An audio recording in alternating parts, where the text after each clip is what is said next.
तरी बी इकडं नगरसेवक आहे ना.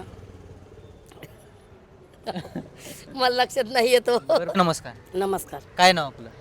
चिलवंती जिगर शिंदे. इथलंच का प्रॉपर? हो, प्रॉपर गोखले नगरचे. प्रभाग क्रमांक 7. अडचणी काय तिथल्या, समस्या काय त्या? अडचणी म्हणजे ड्रेनेज लाईनची, गटाराची, ह्याची त्याची, पाण्याची अडचणी हे चालतच राहते.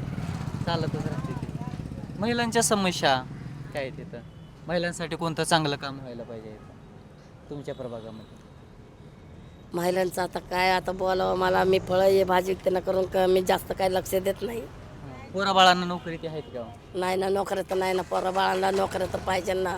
पोरं जेवण जेवण नोकऱ्या नाही, काय नाही, असे पिऊन पिऊन पडतात. लय अवघड आहे परिस्थिती. लय लय म्हणजे लय अवघड. आता हे भाजीपाला विकते, काय फळं विकते, त्याच्यावरच घर खर्च चालवते. हां. कोणाला सांगायचं? लय अवघड आहे. अवघडच आहे की. इथं काय नगरसेवकांची कामं ती कशी आहेत? नगरसेवक आता पहिले नगरसेवकांचे काय त्यांचे कामं नाहीत काय, ते काय तोंडच दाखवले नाही. आता एंडिंगला त्यांनी कामं केले. म्हणजे पहिल्यांच्या नगरसेवकाची कामच नाही ती. नाही, जास्ती कामं नाहीत एवढे. पण तरी पण आता हे नगरपालिका वगैरे ते आधी मध्ये महानगरपालिकेची कामं आहे ती. हो, सरकारी कामं टकाटक आहेत. टाका टाकायचं.